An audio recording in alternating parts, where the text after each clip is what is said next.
We all know that livestock integration is a key to healthy crops and nutrient-dense food. Is this true for produce as well? Because I've always heard that the best produce is right behind cows. We're GAP, food safety. And so food safety is a huge concern with harvesting things in raw consumption. But there's a 90-day window between putting cattle on an acre and being able to harvest produce off an acre. Not only that, it also helps with a reduction in chemicals that, let's face it, none of us are a real big fan of for a host of reasons. Well, most significantly, in our first year, we probably saw a 40 or 45% reduction in glyphosate need usage. Then you start talking about cost. What's more expensive than chemicals and fertilizer? Yes, there are other significant expenses, but day in and day out, those are two big ones. All that and more with my guest today, Jeb Cullipher, on episode 451 of the Working Cows podcast, brought to you by Ranch Right and Red Summit Advisors. Welcome to the podcast that gives producers a platform to discuss and share paradigm-challenging practices. Practices that have increased the effectiveness of their operation and the joy that their families have received from this lifestyle.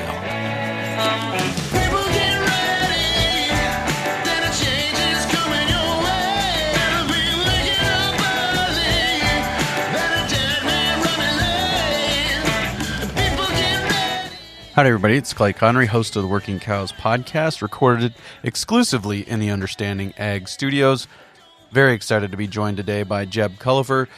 Jeb is a guy who farms in Virginia, right on the coast, right up against the Atlantic Ocean there. So about as different from western South Dakota and even areas farther west than that as you can get. So always good to get my own paradigms challenged and just understand what people are doing out there to apply the principles of soil health in those areas. So really looking forward to this conversation. We're going to talk about integrating livestock into a produce-based farm in that context. So you think about, oh yeah, we need to integrate livestock into every corn and soybean acre in America. Yep, but what about these produce acres? What are we going to do there? How are we going to do that? So looking forward to this conversation with Jeb. We'll share that with you right after a word from our sponsor today, Ranch Right. There's nothing artificial about the intelligence of the team at Ranch Right. They're a group of super crunchers, accountants, HR advisors, and succession specialists with the knowledge and desire to provide you with actionable financials so you can build a profitable business that creates generational wealth. Having a team of people that live and breathe these topics beats the pants off taking a shot in the dark with the latest Silicon Valley large language model. Don't assume AI got it right. Enlist Ranch Right today so you can know that you have all the information you need to make the best decision for the future of your ranch. Head on over to ranchrightllc.com today to take advantage of their real world experience so you can have clarity and confidence in the future of your business. No robots were harmed in the making of this advertisement. Jeb, thanks for joining me today on the Working Cows podcast. Yeah, thank you for having me. Yeah, I'm interested in your story, kind of just a little bit about the farm itself, how it got started, and some of what you guys have going on there from an enterprise perspective. Well, it's kind of a long and scattered story as far as farming goes. That I'm the seventh generation to farm, seventh consecutive generation to farm, but it's really morphed and there's been a lot of evolution in our practices and what we grow over the years. That started off really as tobacco and peanut farmers, and my great-grandfather kind of added produce as a way to get a little bit of extra income, a little bit of a side hustle, if you will. And we kind of took off and ran with that, and we've jumped around a little bit, but they're in Virginia Beach, Virginia. And we operate on about 250 acres. We grow strawberries, blueberries, blackberries, grapes, peaches, nectarines, apples, and pumpkins. All of those are you pick where the customer comes to our farm. We have a retail market on farm. They come, go in the field and pick it themselves. And then in addition to that, we grow summer squash and melons, sweet corn, tomatoes, assortment of produce. And then we have had about 100 acres of grain rotation, primarily beans and corn. But recently we have transitioned that. So we have about a 12-month growing season, or at least as far as forages are concerned. But we have started transitioning our grain land back into a rotation of annuals and grazing, rotationally grazing those annual forages where we would have had soybeans in the past. And not to be so lengthy, but we're fairly diverse, and it's hard to talk about what we do in a snapshot just because we do a little bit of everything. Like yesterday, I planted 4 rows of crowder peas. And when I say 4 rows, I mean a 4-row planter, old Monosum NG2 Plus, and they're about 300-foot rows. I got 4 rows of crowders and 4 rows of round snaps. So we do things on very small scale. Our average cut is about 2.5 acres. We've got a ditch, a surface drainage ditch every 300 feet. So very small world around here. Yeah, no, that's totally different world from my experience and from the experience of a lot of the listeners, I'm sure.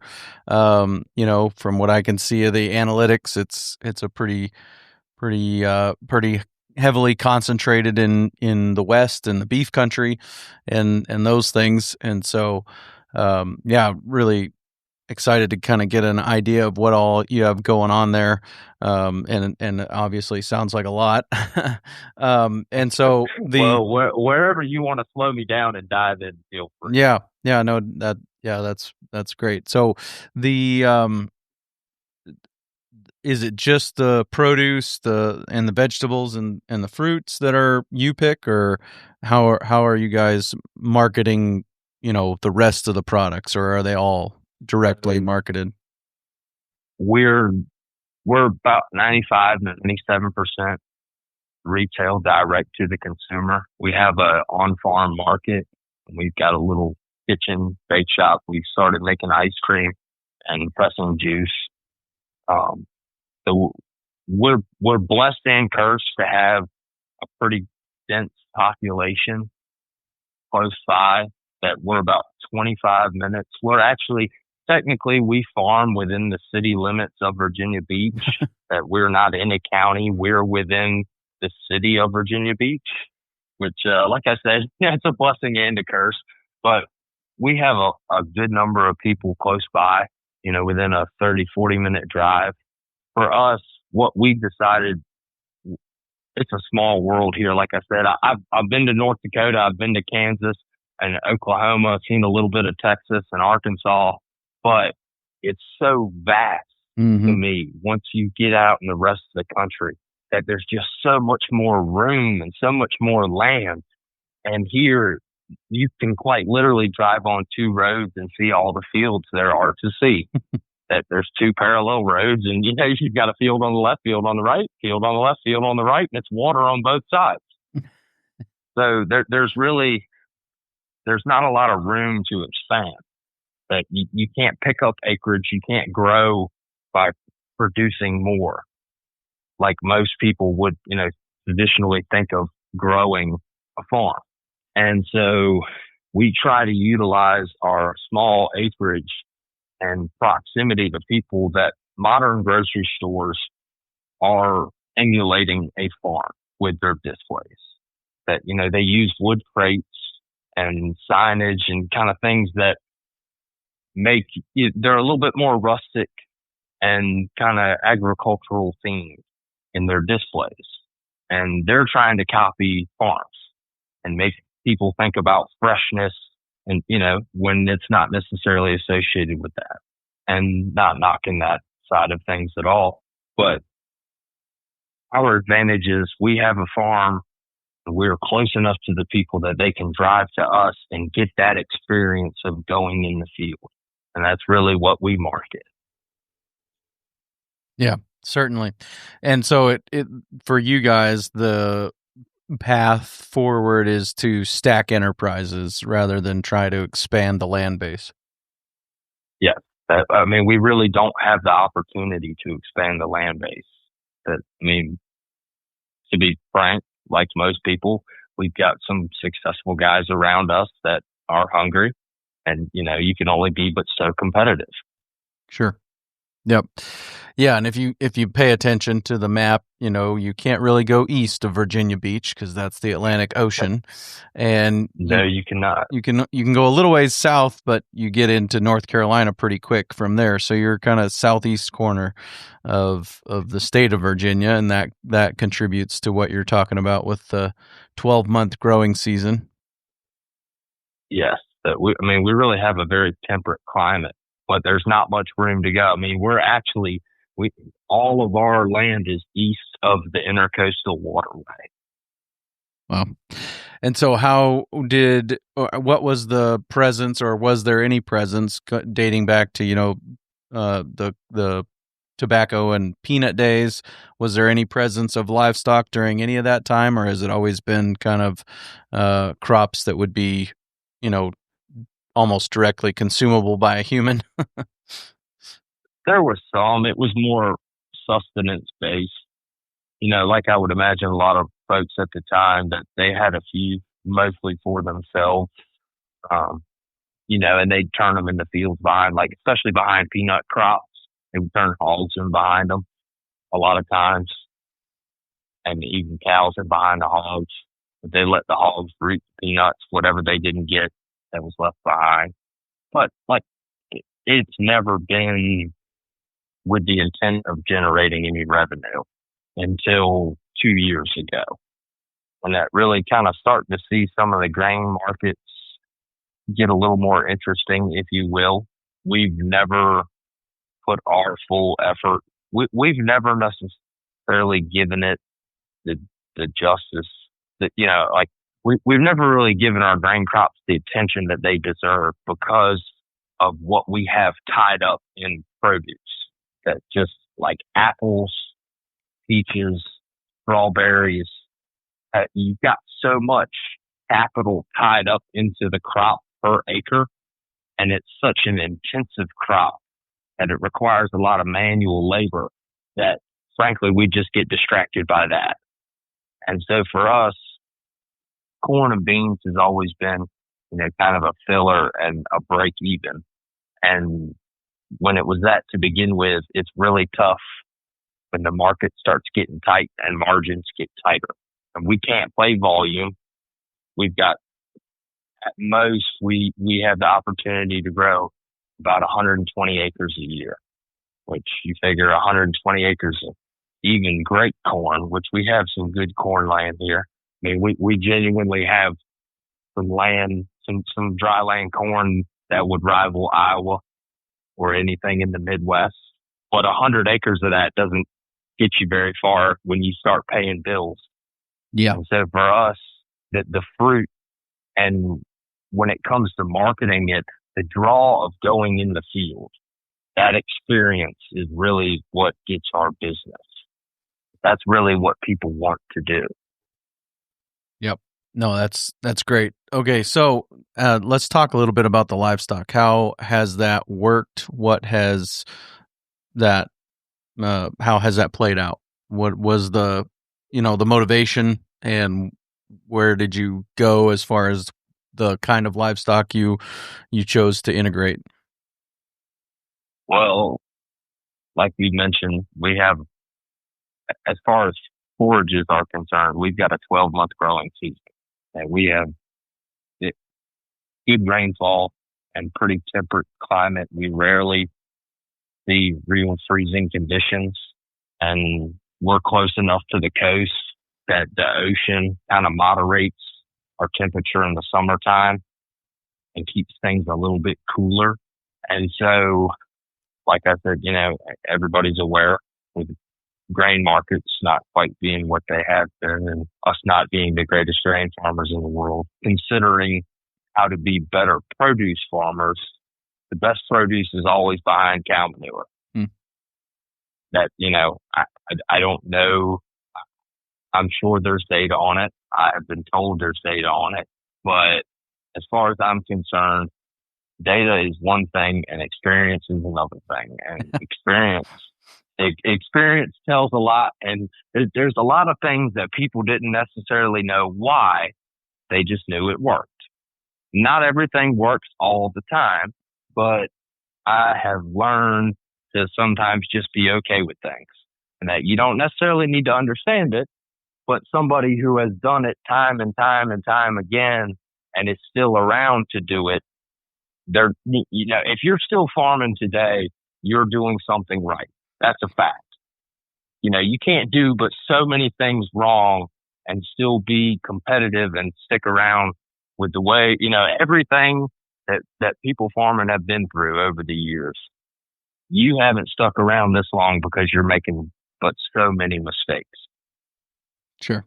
And so really considering that, looking to reduce input costs, we had the idea that we can retail the beef, we can grow the forage, and our land will be far better off rotationally grazing, putting it in good annual mixes, grazing it, and not, we were no-tilling beans primarily, and we would rotate corn in, but we weren't taking the greatest care of the land that we were growing our grain on. And not to say we were neglecting it, but really in the long run, are you looking to maintain things and maybe lose a little bit, or are you looking to improve the condition of your land? And especially for us, like I said, what we have is very limited. We can't go down the street. We can't pick up another farm. We can't drop one and swap out. We don't have a choice. We're stuck with what we've got, and we are really forced to take care of it. And looking at the longevity of it, we feel like that was a much better route to go. And so far it has been. It certainly had its challenges, and we intended to fully no-till, and we have met our challenges with that and realized that in the grand scheme of things, sometimes having a good stand is far more important. Let's take a quick break and hear a word from our sponsor today, Red Summit Advisors.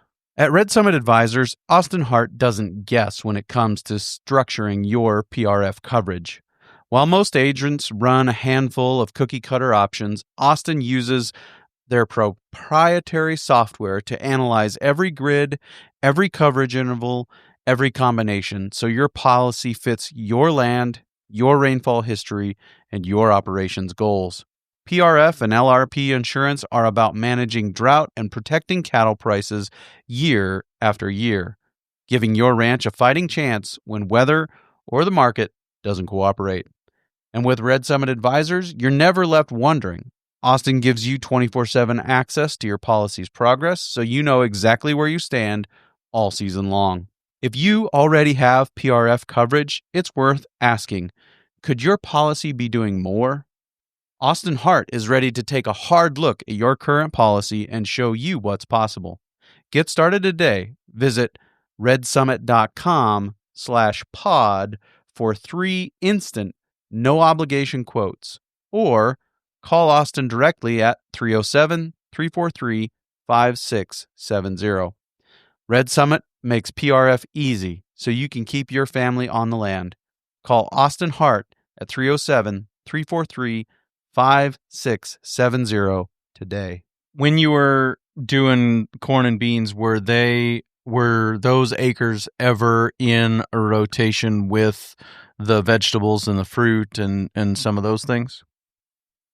Occasionally, but we irrigate we have the ability to irrigate on 100% of our produce. And here recently, last year, I'm not sure you'd call it a drought necessarily, but our ponds were as low as they've been in my lifetime. So I don't know what qualifies as a drought, but it was certainly as close as I'd like to see it. And just like I said, with the capital that's tied up in it, and like for our sweet corn, for instance, we plant, like this year, we plant about 3/4 of an acre of sweet corn every 5 to 7 days or so based on growing conditions.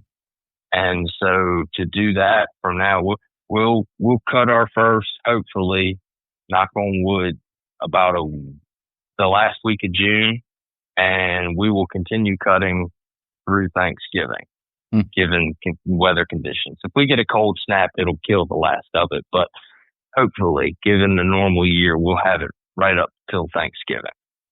And so we're just constantly planting, and we keep all of that irrigated to maintain our market. That we try not to source anything outside. We try to grow as much of what we sell as we can. And a lot of our business is people coming in and kind of shopping for the week, if you will, that they'll get some sweet corn, they'll get some squash, a few snap beans, whatever they're planning for dinner for the week. And to try to maintain that, it really hurts business if you don't have things that people are kind of counting on. And so for us, it's really important to maintain that stagger and not have gaps in our planting and our harvest, really. But, you do as best you can on the planting end, but it doesn't always work out perfect. And so having irrigation on those things really helps us kind of maintain the timeline and not let things suffer and drag out when we do have short windows and gaps in between. And so a lot of that land was not in rotation. However, we have since added some irrigation, and we now have the ability to go into some of those. But also just the fact that, like most people, you kind of know what your land's good for. And we've got quite a few, I'm not sure the exact number, but it's close to a dozen different soil types.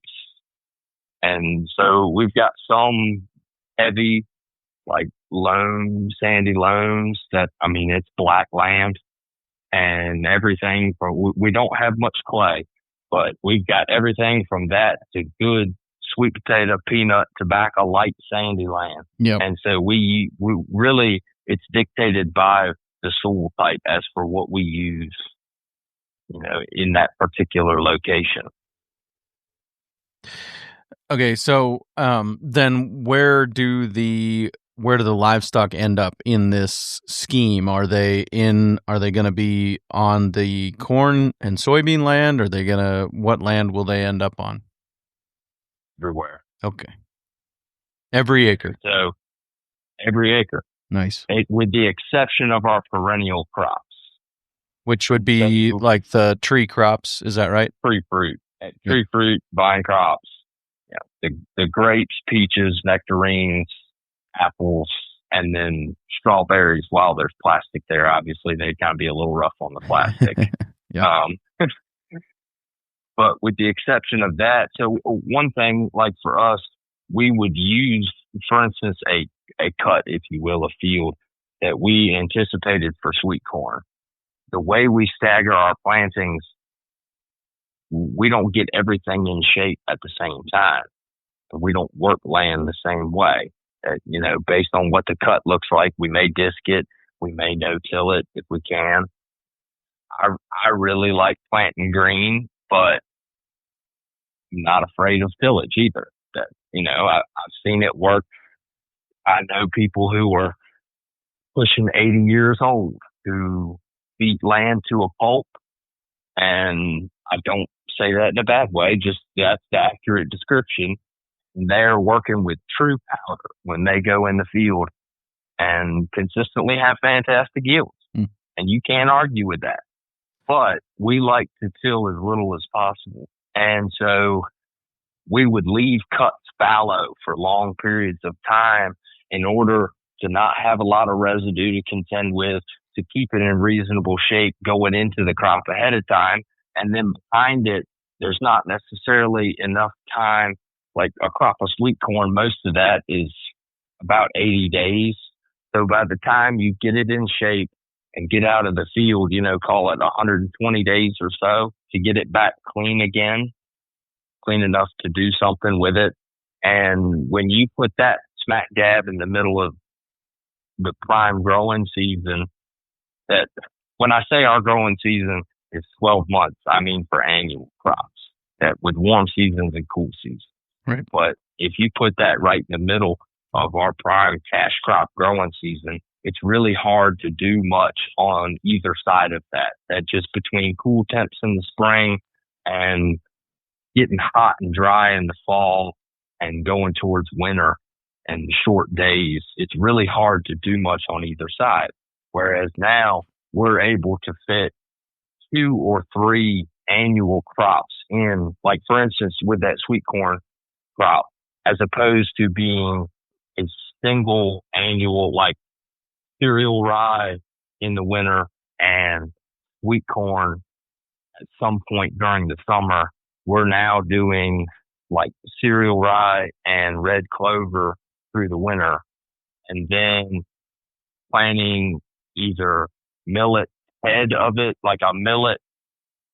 So we've tried some straight millet, sorghum Sudan, and then also we played around with some millet or sorghum blends with sun hemp and forage beans.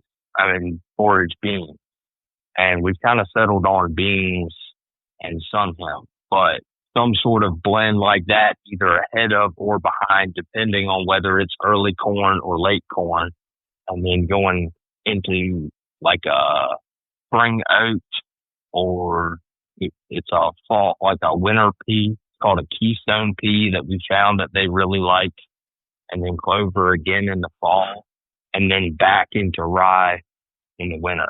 And so we've really been able to utilize each acre far more than what we were doing in the past. Yeah. And then on that grain land that we've taken back in, which we still have about 40 acres or so to take back. But what we have taken back so far, we've got about 3 acres of fescue as kind of an emergency backup plan and a little bit of a trial. But other than that, it's annuals as long as they're good grazing. As fast as we can get it established and as long as it's good, suitable for grazing, it's an annual. Sure. So talk to me about how livestock integration works after a fruit crop or before a fruit crop. You said that all the best fruit crops come after cow manure. Talk to me about how you guys are accomplishing that. So, like I said, I've always heard that the best produce is right behind cows. And so we try to put them on, like, especially over winter, that we don't grow any produce over the winter, just day length isn't suitable. So we're really growing produce from, like, we'll start picking strawberries, which, like I said, we don't graze any in strawberries, but we really start with our produce season, like the first week of April, second week of April, something like that. We get going and we'll finish up about the end of November. We really push it, but sometime mid-November, something like that. And so during those months, we're gapped for food safety. And so food safety is a huge concern with harvesting things and raw consumption. But there's a 90-day window between putting cattle on an acre and being able to harvest produce off an acre. And so we're very cautious of that. With anything, chemical applications, pesticides, grazing, we try to be very conscious and never push things that, you've got to do what you got to do, but it's always easier to play it safe. And a lot of our produce is consumed raw, like fruits, apples, peaches, you rinse it off, but how good is that really? Strawberries, blueberries, people eat in the field all the time. You discourage it as much as you can, but you cannot stop a 5-year-old or a 7-year-old from consuming something. And when you start talking about post-harvest intervals, is that for a 200-pound man or a 50-pound kid? And I'd really rather not find out. that the last thing on earth I want is somebody to get sick. And my dad is even more afraid of that than I am. So, it really gets a little tricky, but we've got good windows on either side that you're looking at, 80, 90 days for a corn crop, and that leaves a whole lot of the rest of the year. So we've got a lot of time that we can move them in. And like I said, we've got a ditch every 300 feet. So we use temporary fencing. We've got 16 acres of high pencil fencing.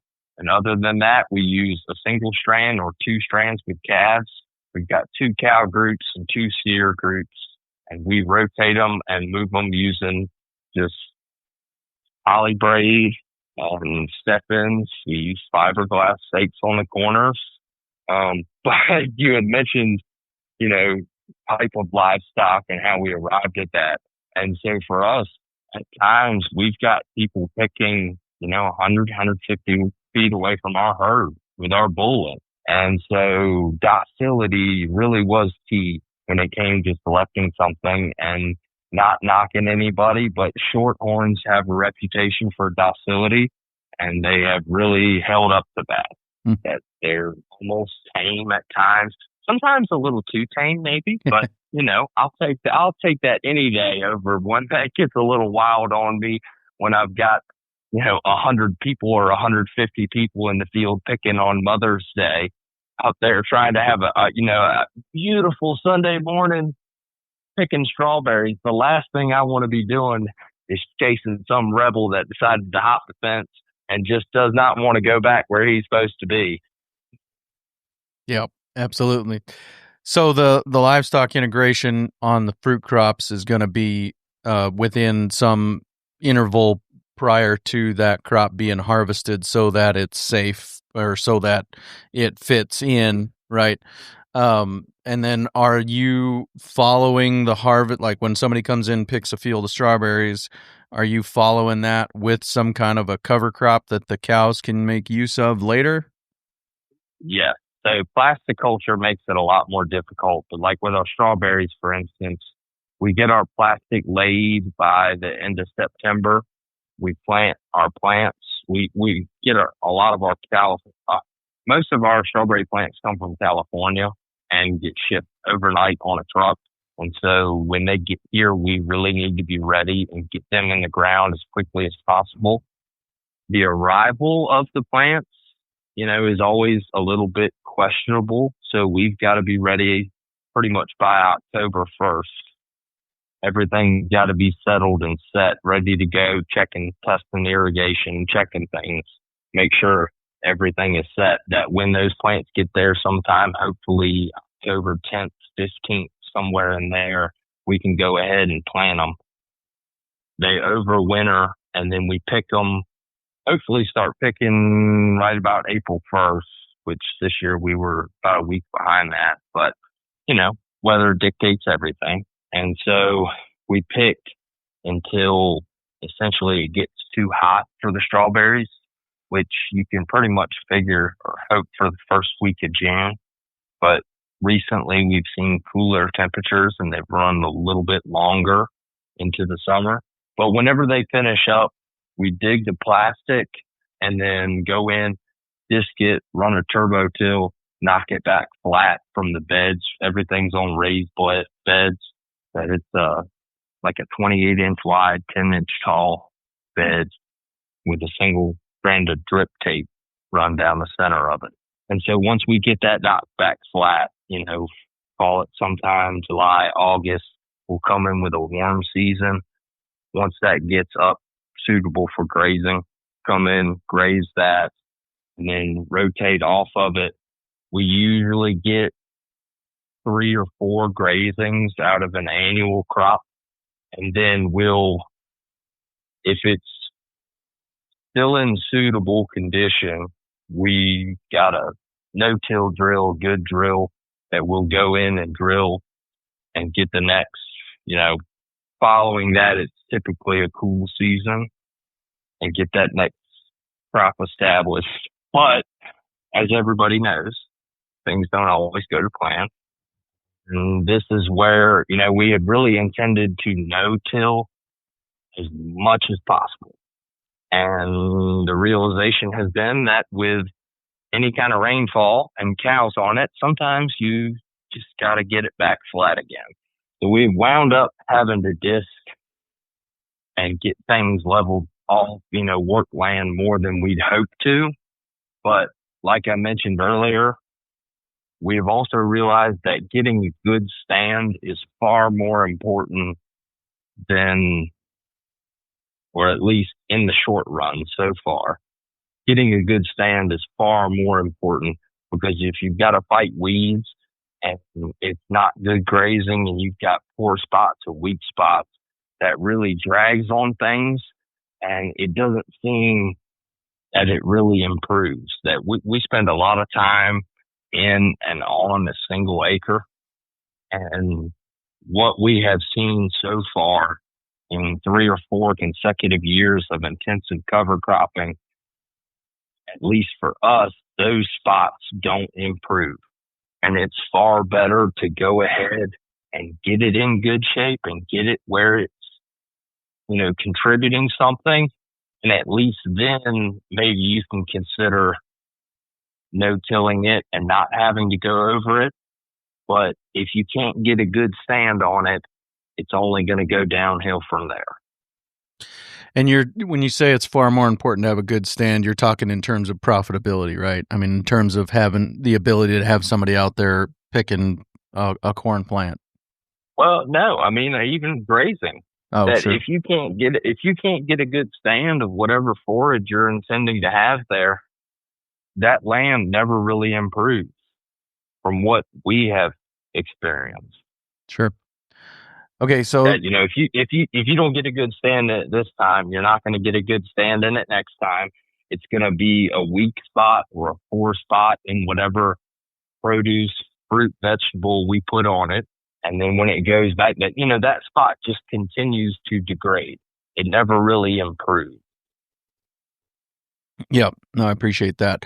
What difference has the livestock integration made, kind of to the bottom line? And we'll start maybe with the reduction of inputs. Do you have an idea of how that's impacted profitability? Well, most significantly, glyphosate Roundup is kind of a scary word, but in our first year, we probably saw a 40 or 45% reduction in glyphosate need usage. That just the sheer volume of glyphosate that we use for the year. And that has since increased to probably 70%.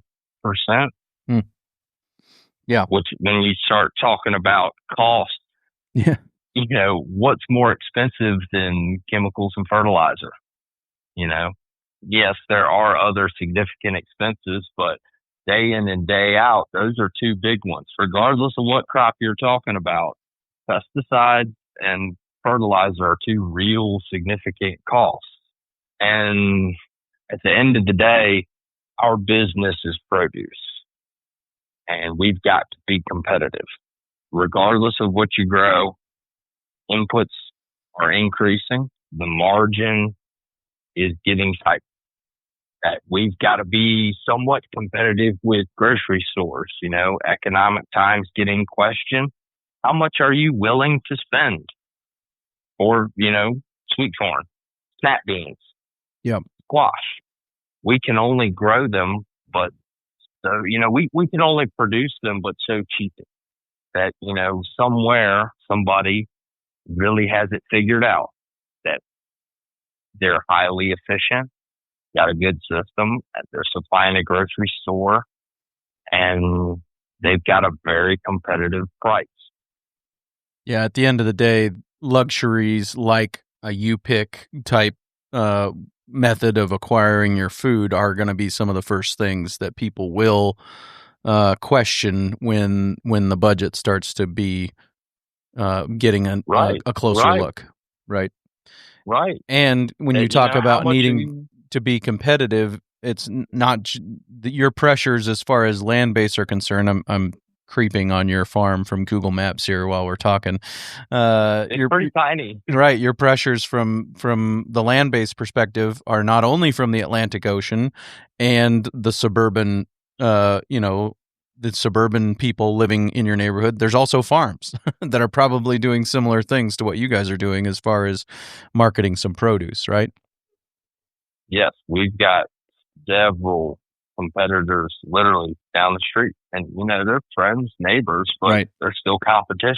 Yep, and if their prices are a little different than yours, people can drive literally across the street and buy something similar.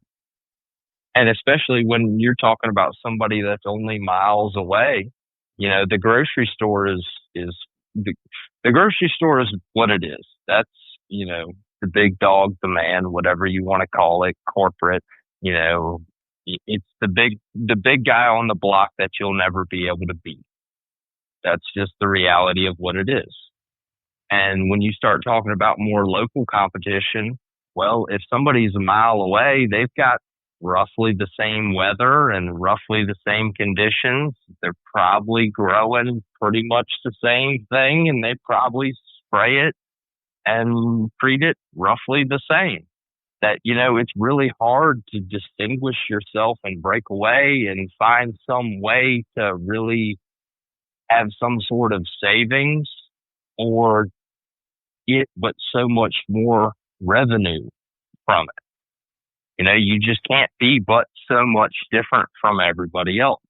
And so for us, with the livestock integration, a lot of our thought behind it was intensive cover cropping is a good thing. There's a lot of research behind that, and that given a good choice of species, that can have a real benefit for soil health. I mentioned that, it's always been an old wives' tale saying, whatever you'd like to call it, that the best produce comes from behind cow manure. Well, there's also a lot of research about the benefits of rotational grazing and what benefit cattle can have as far as soil fertility goes and microbial activity. And so you combine those two things, how much can we improve our soil fertility? That we're, not to brag on it, but it's something we're very proud of.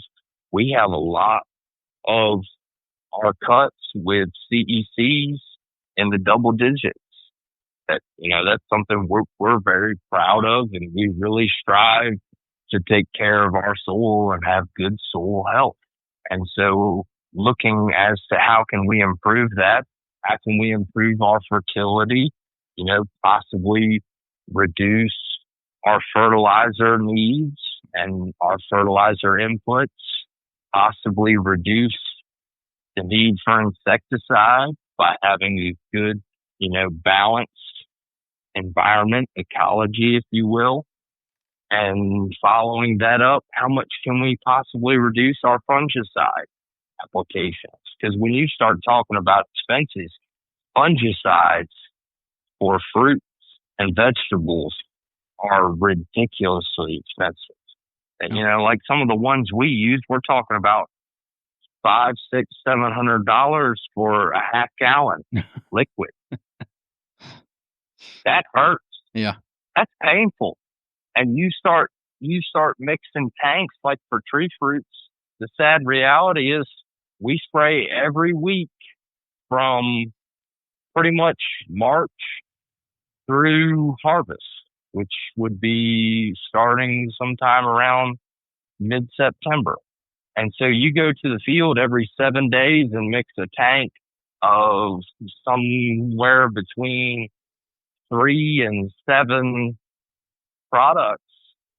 We can't do but so much on the tree fruit end, but anything you can do to use fewer products and use them less frequently really makes a significant difference when it comes down to 50 cents or 25 cents per ear of corn.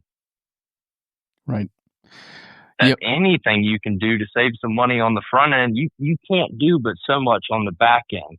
But anything you can do to reduce the inputs, and like we talked about, fertilizer and pesticides are two really big expenses in any given crop, and that applies to vegetables. And so anything we can do to leave our soil in better shape and with better fertility leading up to that cash crop, if you will, puts us in a more profitable position when we go to harvest and market. Yeah. And then on top of that, as this journey progresses, there's probably going to be the ability to market based on some nutrient density in the food being increased. If the soil health continues to improve, then you'll be able to, have a more nutrient dense product at the end of the day. It's a little more challenging. Yeah, I was going to say it's a little more challenging and expensive than we had anticipated, but we have really been investigating that. Yeah.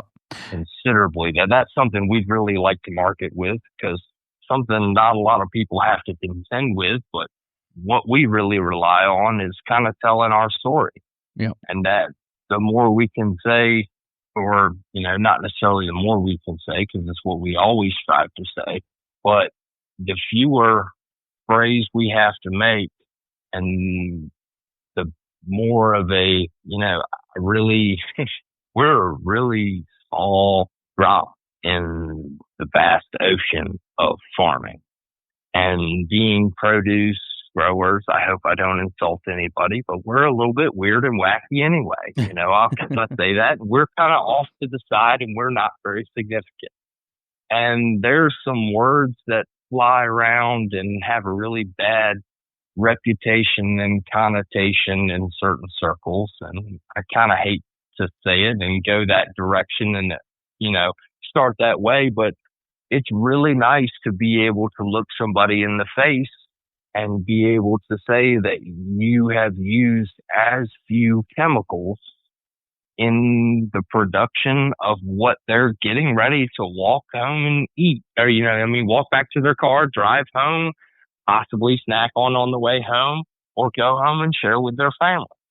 That it's a really good feeling to be able to do as little as possible aside from just being straight up natural. Right. And the livestock are a big part of that. Yeah. Because we're, Roundup, like I said, that's kind of a hot button topic, and that's a little bit controversial in today's day and age. But when it comes down to it, if you're a farmer, it's pretty much an essential product. It's very much got a use in farming. And, there are other products that can be used in its place, but for the price point and the effectiveness, it's got a lot of use for, some of those Roundup ready crops. It's got a lot of use, and it really makes life a lot easier. It makes profit margins a little bit better, and it makes things a little bit more competitive. And it's kind of tough to hate it but so much. But the reality is that the general consumer has now got a bad taste in their mouth. And the more I can say I'm cutting my use of Roundup, the happier my customer is. And at the end of the day, we've all got to make money. And, sadly, the consumer, the market, whatever it is, whoever pays you, wherever your money comes from, drives what you've got to do.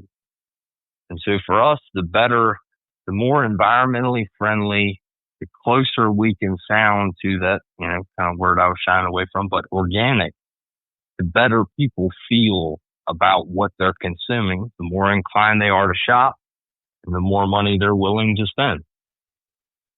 Yep. Yeah, it seems to be the trend, right? For sure.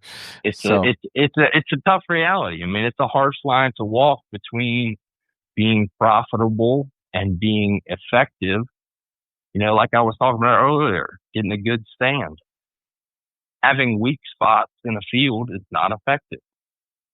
Having a significant amount of loss from a fungal, bacterial, or insect pest is not very profitable and not very effective. And so to be a good producer, at the end of the day, you've got tools, and sometimes the best thing you can do is use them.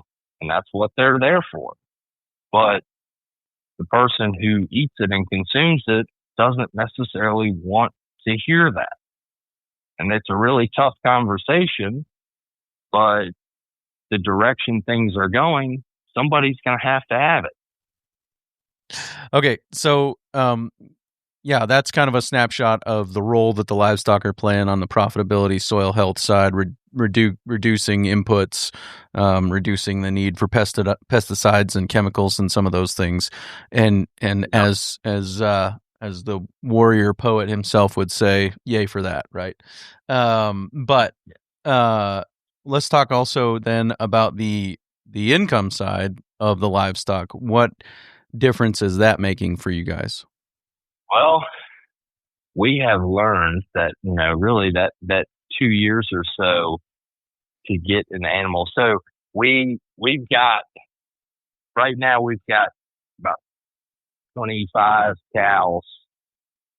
We've got one heifer, so I'm not, she's open and I'm not sure which way you'd let that fall, but, 24, 25 cows, whatever you want to call it, a single bull that we rotate back and forth between two cow groups of a dozen or so with their calves. And so as we, calve, wean, we rotate them all into steer groups, if you will, which, they're obviously not all steers, but going from that calf to that finished animal, and weather dictates everything, especially when you're trying to get, successive plantings of annuals established.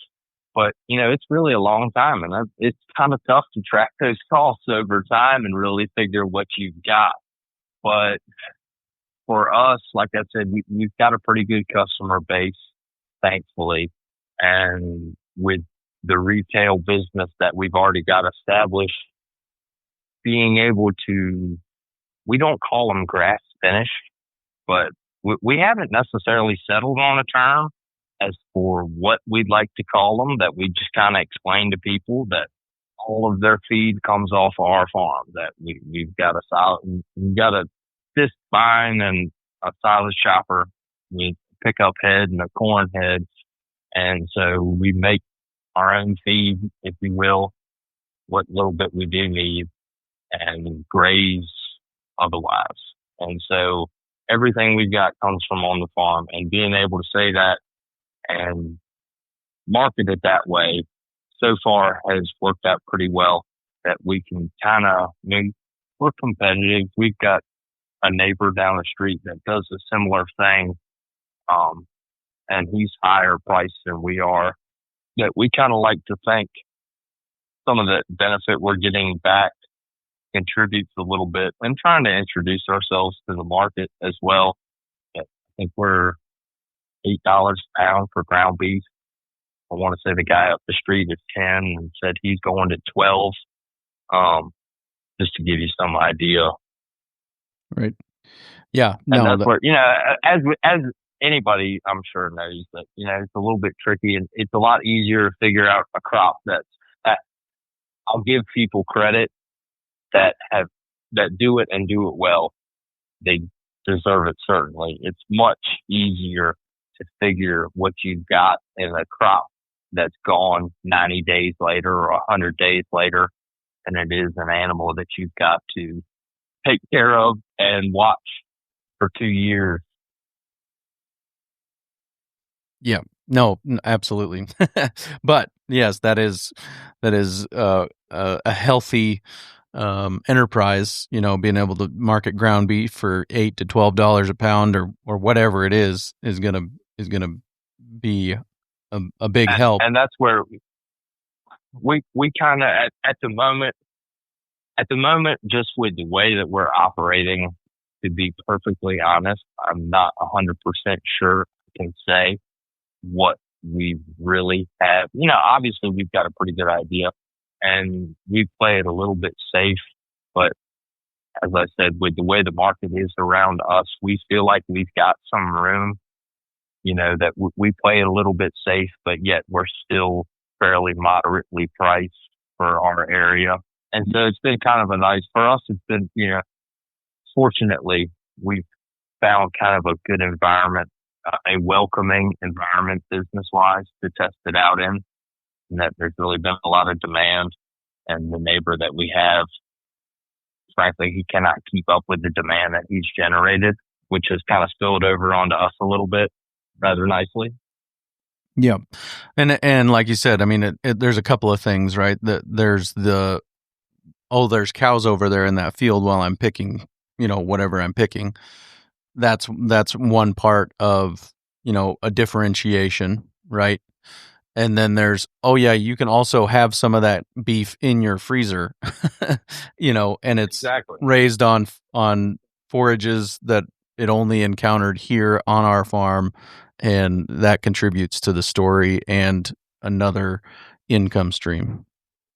And that's where we as best we can, we time it up to actually move cattle where people can see them. We'll move a group, somewhere like on a weekend or something when we'll have a lot of business. But people really appreciate seeing animals and looking at animals. And we do wagon rides. And so on the wagon ride, we'll move, especially like in school groups this time of year and got young calves. We'll move a group where it's going to be right up against the path that they'll be driving through. So they can, look over the side of the wagon and see calves play. But, and that's something, like I said, we've got a significant urban population right here around us. And so for us, part of our underlying message is really education. Just that, the whole opportunity to go in the field, see things, do it for yourself and understand where what you're eating comes from. That, it's sad. I mean, it's not a crippling or limiting thing by any means, but it's a sad thing that people don't understand how food is produced and where it comes from. Just that they're so far out of touch with food and nutrition. Yep. Yeah, no, that's very good. I appreciate that. Obviously a lot more. A lot more can be said about what you guys have going on there, but any other pieces that really are you want to share? Anything I missed? Anything that you think is really relevant to this conversation? Not that I can think of. I mean, like you said, talk all day. Yeah. No, Jeb, I really appreciate your time today. Thank you for joining me. Yeah, no, thank you very much for having me. I hope my ramblings aren't too sporadic and you can make some sense of that, but I really enjoyed talking to you. Very good stuff there with Jeb. Really appreciate the just broadening my own perspective of what's possible and how this food system can truly be regenerated more and more through the integration of livestock on every acre, including produce acres. So really appreciate that. Looking forward to the next episode of the Working Cows podcast. We'll be sharing a conversation with you that I had with Alan Williams. And we've had this 3-part outline that we've been working on now for 2 episodes, and it's actually going to spin off a 3rd episode. So in the first episode, we talked about effectively grass finishing animals. Now we're going to spend a whole episode talking about how do we process those animals so that they are that quality is maintained, because you can do all the good work of grass finishing a great animal and then it gets messed up in the processing of that animal. And so we want to take a deep dive, spend an entire hour plus talking about processing animals and how to do it effectively. And then in a couple more months, we will get to that marketing question too. So we'll have this 3-part conversation on grass finishing, processing grass finished animals, and then marketing. And so we're going to talk about the processing piece next on the Working Cows podcast with Dr. Alan Williams. Look forward to sharing that conversation with you real soon. We invite you to visit workingcows.net to subscribe to the show via iTunes or Stitcher. You'll also find detailed show notes pages, resources from our guests, and the industry leaders who have influenced them. For more ideas on putting your cows to work for you in a more profitable way, tune in next week.